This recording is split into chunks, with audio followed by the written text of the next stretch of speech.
তাদের সেই অধিকার এবং মর্যাদা দিতে পুরোপুরি ব্যর্থ হয়েছেন। আমি কি সত্য কথা বলছি? এবং লড়াইটাই হয়েছে বৈষম্যের বিরুদ্ধে।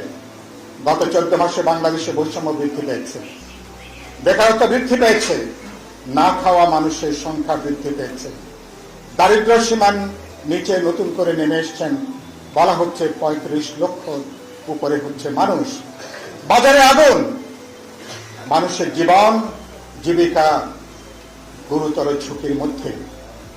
এখনো পর্যন্ত কোটির উপরে মানুষ 3 বেলা পেট পুরে খেতে পারছেন না। অথচ তরুণরা তারা যে স্বপ্ন দেখেছিলেন,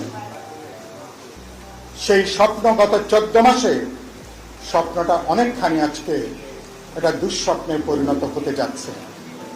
গতকাল জাতিসংঘের একটা অনুষ্ঠানে